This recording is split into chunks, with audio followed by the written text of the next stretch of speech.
शिवसेना पक्षप्रमुख उद्धव ठाकरे गुरुवारी सांगली जिल्हा दौऱ्यावर येत आहेत. एकीकडे जागा वाटप झालं नसताना शिवसेनेने प्रचाराला सुरुवात करून काँग्रेसला आव्हान दिलं होतं. त्यानंतर जिल्ह्यातील काँग्रेसच्या नेत्यांनी सेनेविरोधात आक्रमक होऊन सांगलीची जागा सोडणार नसल्याचा इशारा दिल्यानंतर शिवसेनेचे संभाव्य उमेदवार चंद्रहार पाटील, संपर्क प्रमुख नितीन बानुगडे पाटील, जिल्हा प्रमुख संजय विभूते या नेत्यांनी सूर बदलला.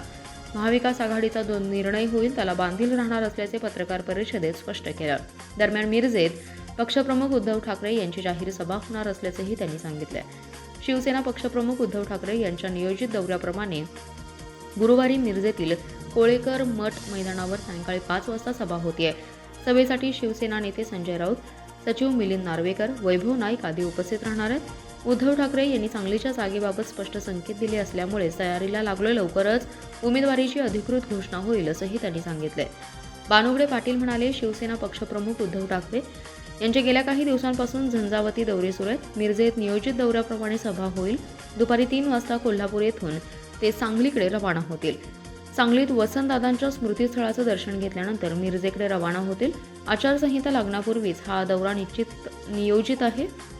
मेळावा सेनेचा असला तरी सभेसाठी मित्रपक्षांना निमंत्रण दिले. सांगलीच्या जागेबाबत स्पष्ट संकेत दिल्यामुळे त्या दृष्टीने कामाला लागलोय. स्पष्ट संकेत असल्यामुळे इतर विचार आवश्यक वाटत नाहीत. वरिष्ठ पातळीवर त्याबाबत चर्चा झाली आहे. सांगलीच्या जागेबाबत लवकरच अधिकृत घोषणा होईल असंही बानुगडे पाटील म्हणाले. लोकसभा निवडणुकीच्या पार्श्वभूमीवर निवडणुका या भयमुक्त वातावरणात होण्यासाठी गुन्हेगारांवर प्रतिबंधात्मक कारवाई करण्यावर पोलीस दलाचा भर आहे. याबाबत कारवाईचा आराखडा तयार असून संबंधित प्रशासनासोबत चर्चा करून या कारवाया करण्यात येतील. त्याचबरोबर जिल्ह्याच्या सीमेवर चेकपोस्ट सुरू करण्यात आल्याची माहिती कोल्हापूर परिक्षेत्राचे विशेष पोलीस महानिरीक्षक सुनील फुलारी यांनी दिली आहे. आचारसंहितेची अंमलबजावणी जिल्ह्यात कडक करण्यात येणार आहे. यामध्ये जिल्हाधिकारी, पोलीस अधीक्षकांची बैठक संपन्न झाली आहे. यामध्ये नियमांचं पालन करण्याचे आदेश दिले आहेत. जे नियम पाळणार नाहीत त्यांच्यावर कारवाई करण्यात येईल. निवडणूक विषयक सुरक्षा उपाययोजनांचे आयोजन यापूर्वीच केले. समाजामध्ये सुरक्षिततेची भावना निर्माण व्हावी, भयमुक्त वातावरणात निवडणुका व्हाव्यात यासाठी आमचा प्रयत्न आहे. बॉर्डर नाके, केंद्रीय सुरक्षा बलाची तुकडी आली आहे. याद्वारे area domination, flag march, route march करण्यात येत आहे. प्रतिबंधात्मक कारवाई करण्यावर देखील आमचा भर आहे. पैशांची देवाणघेवाण होणार नाही याची खबरदारी आम्ही घेऊ. बाहेरच्या जिल्ह्यातून आक्षेपार्ह वस्तू येणार नाही यासाठी बॉर्डर नाके तैनात केले आहेत. 5ही जिल्ह्यात आढावा बैठक घेतली असल्याचे विशेष संवेदनशील कोठेही काही आढळले नाही. आम्हाला 5ही जिल्ह्यात सुरक्षित वातावरणात निवडणूक पाडायच्या आहेत असंही सुनील फुलारी यांनी सांगितले. सांगली जिल्ह्यातून जाणाऱ्या शक्तीपीठ महामार्गाला शेतकऱ्यांचा विरोध आहे. त्यामुळे हा महामार्ग रद्द करावा या मागणीसाठी शेतकऱ्यांचा मेळावा 23 मार्चला सांगलीवाडी येथील फल्ले मंगल कार्यालयात होणार आहे. या मेळाव्याला राजू शेट्टी, माजी मंत्री सतेज पाटील आदी मार्गदर्शन करणार आहेत. दुपारी 1 वाजता हा मेळावा होणार आहे. शक्तीपीठ महामार्गासाठी शासन कवडीमोल किमतीने आपल्या जमिनी घेऊ पाहते.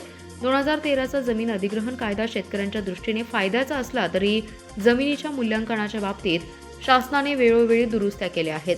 त्यामुळे शेतकऱ्यांना अपेक्षेप्रमाणे मोबदला मिळू शकत नाही. अधिग्रहण 1955च्या कायद्यानुसार म्हणजे जमीन मालकाच्या संमतीशिवाय ते जमीन घेऊ पाहत आहेत. म्हणूनच आपण शक्तीपीठ महामार्गच रद्द करा ही मागणी केली जाणार आहे. त्यामुळे आंदोलनाची पुढील दिशा ठरवण्यासाठी शनिवारी सांगलीवाडीत मेळावा होणार आहे. तरी शेतकऱ्यांनी उपस्थित राहावं असं आवाहन करण्यात आलंय. सांगलीत 15 कोटी खर्चून राजश्री शाहू महाराज 100 फुटी रस्त्याच्या डांबरीकरणाचं काम सुरू आहे. बुधवारी डीमार्ट समोर रस्त्यावरच भला मोठा ड्रेनेजचा खड्डा पडला. हे काम निकृष्ट दर्जाचं असल्याचा आरोप लोकहित मंचच्या वतीने करण्यात आला. काम बंद करण्याचा इशाराही त्यांनी दिलाय. आमदार सुधीर गाडगीळ यांच्या प्रयत्नातून 100 फुटी रस्त्याच्या कामासाठी 15 कोटींचा निधी मंजूर झाला. या निधीतून कामाला सुरुवात झाली आहे. मात्र हे काम निकृष्ट दर्जाचं आणि माती मिश्रित होत असल्याविरोधात लोकहित मंचने वारंवार आवाज उठवला. मात्र याकडे महापालिका प्रशासनाने दुर्लक्ष केलं. बुधवारी डीमार्ट समोर मधोमध नुकत्याच केलेल्या रस्त्याला भलं मोठं भगदाड पडलंय. याबाबत लोकहित मंच सदर ठिकाणी जाऊन आज पाहणी केली आहे. ठेकेदाराला प्रशासनाने काळ्या यादीत टाकावं अशी मागणी मनोज भिसे यांनी केली आहे. याशिवाय हे काम बंद पाडण्याचा इशारा देखील त्यांनी दिलाय. यावेळी शीतल थोरवे, महादेव शिंदे, सुनील शेटे, रमेश माने, अप्पा पंदे, दिलीप वरोटे आदी जण उपस्थित होते.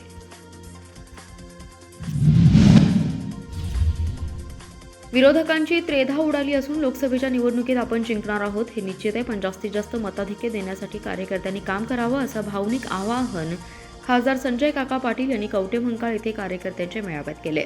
यावेळी भाजपचे संघटन मंत्री मकरंद देशपांडे, योगेश पाचड, प्रभाकर पाटील, प्रमोद शेंडगे, नितीन पाटील, सुमित कुलकर्णी, जिल्हा समन्वयक मिलिंद कोरे, आजम मकानदार, तालुकाध्यक्ष जनार्दन पाटील यांच्यासह कवटेमंकाळ तालुक्यातील कार्यकर्ते उपस्थित होते. मेळाव्यात संजय पाटील म्हणाले, जनतेच्या आशीर्वादाने 2 वेळा खासदार म्हणून काम करण्याची संधी मिळाली. मिळालेल्या संधीचा प्रामाणिकपणे जनसेवेसाठी वापरण्याचा प्रयत्न करणार आहे मी. असं मी कार्यकर्ता आहे. अनेक लोक आपल्या जवळ येत आहेत. भारतीय जनता पार्टीच्या विकासाच्या उपक्रमाला या जिल्ह्यातून ज्यांनी शक्ती दिली, त्यांनी सहकार्य केलं, या सगळ्या मंडळींचं कौतुक आपल्याला केलं पाहिजे. कवटेमंकाळ तालुक्यात ताकारी म्हैसाळ योजनेसाठी आपण 2092 कोटी रुपये आणले. पंतप्रधानांना भेटलो. प्रधानमंत्री कृषी सिंचन योजनेतून निधी मिळाला. कवटेमंकाळ आणि जत तालुक्यात बंदिस्त पाईपलाईनद्वारे योजना पूर्ण करू शकलो. जिल्ह्यातून 4 ठिकाणी राष्ट्रीय महामार्ग नेले. अनेक विकास कामे केली. लोकांच्या आशीर्वादाने तिसऱ्यांदा संधी मिळणार आहे. विरोधकांचं काय चाललंय ते आपण पाहतोय. जिंकणार आहोत. जास्तीत जास्त मताधिक्य द्यावे आणि इतर तालुक्यातील मतदान व्हावे, यासाठी तासगाव कवटेमंकाळ विधानसभा मतदारसंघातील कार्यकर्त्यांनी प्रयत्न करावेत, असे आवाहन संजय पाटील यांनी केले.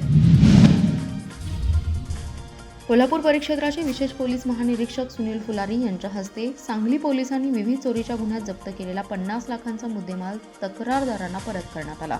या प्रसंगी उत्कृष्ट तपास करणाऱ्या पोलीस अधिकारी आणि कर्मचाऱ्यांचा सन्मान करण्यात आला. महानिरीक्षक सुनील फुलारी हे मागील काही दिवस सांगली दौऱ्यावर होते. त्यांनी मिरज उपविभागीय पोलीस अधिकारी कार्यालय, वाहतूक शाखा मिरज, सांगली शहर, पोलीस, इस्लामपूर, आष्टा आणि शिराळा पोलीस ठाण्यास भेट देऊन कामकाजाचं निरीक्षण केलं. यानंतर बुधवारी पोलीस मुख्यालयात सेरोमोनियल परेड आयोजित करण्यात आली होती. यावेळी पोलिसांच्या विविध कवायती आणि दंगा काबू योजनेची प्रात्यक्षिके सादर करण्यात आली.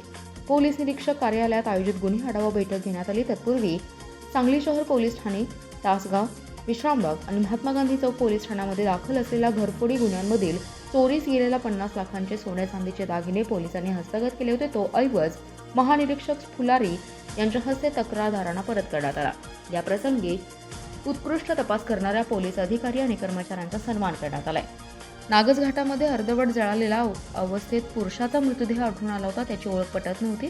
मात्र कौशल्याने तपास करून खुनाचा छडा लावणारे गुन्हे अन्वेषणचे निरीक्षक सतीश शिंदे, सहाय्यक निरीक्षक पंकज पवार, अंमलदार बिरोबा नरळे, दर्याप्पा बंडकर, संदीप नालावळे यांना सन्मानित केलं. तसेच सहाय्यक निरीक्षक प्रियांका बाबर यांनी तपास केलेल्या पोक्सोच्या 2 गुन्ह्यात आरोपींना 30 वर्ष आणि 22 वर्ष शिक्षा लागल्याबद्दल बाबर यांचा सन्मान केला.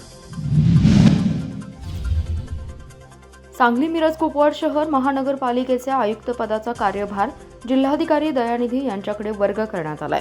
लोकसभा निवडणुकीच्या पार्श्वभूमीवर राज्य सरकारने राज्यातील महापालिका, नगरपालिकेतील 30हून अधिक अधिकाऱ्यांच्या बदल्या केल्या. यात सांगलीचे आयुक्त सुनील पवार, उपायुक्त राहुल रोकडे, उपायुक्त पंडित पाटील यांच्या बदल्या करण्यात आल्या. अद्याप नवीन अधिकाऱ्यांची नियुक्ती करण्यात आलेली नाही.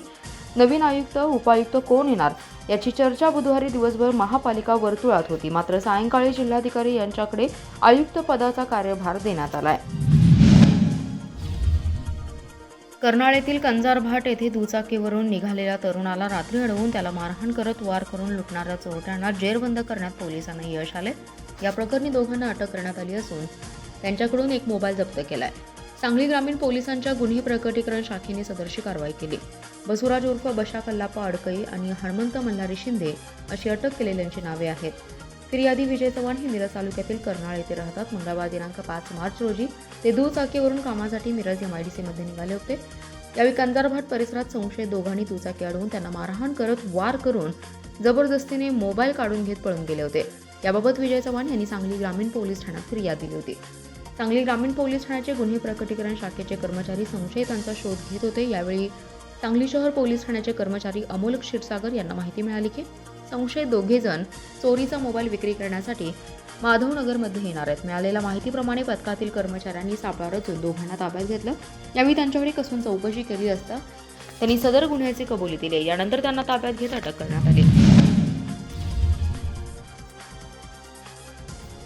जिल्हा परिषदेचे प्राथमिक शिक्षणाधिकारी मोहन गायकवाड यांची बदली झाल्यानंतर 4 दिवसात महाराष्ट्र प्रशासकीय न्यायाधिकरणाकडून बदलीला स्थगिती देण्यात आली. मॅटच्या निर्णयानंतर शिक्षण उपसंचालकांनी बदलीपूर्वीच्या पदावर रुजू होण्याचे आदेश बुधवारी काढले. त्यामुळे शिक्षणाधिकारी गायकवाड यांनी पुन्हा पदभार स्वीकारलाय. लोकसभा निवडणुकीच्या पार्श्वभूमीवर जिल्ह्यातील अधिकाऱ्यांच्या बदल्यांची प्रक्रिया सुरू आहे. त्यातच प्राथमिक शिक्षणाधिकारी गायकवाड शुक्रवारी त्यांची अनपेक्षित बदली झाली. मागील आठवड्यात शिक्षकांच्या जिल्हांतर्गत बदल्या, केंद्र प्रमुख आणि मुख्याध्यापकांच्या पदोन्नत्या, पवित्र पोर्टलमधून आलेल्या शिक्षकांची कागदपत्र पडताळणी सुरू होती. या प्रक्रियेवेळी गायकवाड यांच्या बदलीचे आदेश आले. गायकवाड यांनी माध्यमिक आणि उच्च माध्यमिक विभागीय शिक्षण मंडळाच्या रत्नागिरी विभागात सहसचिवपदी नियुक्ती करण्यात आली आहे. त्यांच्या जागी कमलाकांत म्हेत्रे हे रुजू झाले होते. सांगलीत त्यांचा कार्यकाल पूर्ण होण्यास अद्याप वर्षभराचा कालावधी शिल्लक असतानाच बदली झाल्याने शिक्षणाधिकारी गायकवाड यांनी महाराष्ट्र प्रशासकीय न्यायाधिकरणाकडे धाव घेतली होती. नैसर्गिक न्याय तत्वाचा भंग करून बदली करण्यात आल्यास त्याविरोधात मॅटकडे धाव घेतल्याने गायकवाड यांच्या बदलीला स्थगिती देण्यात आली. त्यानंतर शिक्षण आयुक्तालयाचे शिक्षण उपसंचालक श्रीराम पानझोडे यांनी शिक्षणाधिकारी गायकवाड आणि म्हेत्रे यांना बदलीपूर्वीच्या पदावर कार्यरत राहण्याबाबतचे आदेश सायंकाळी काढले.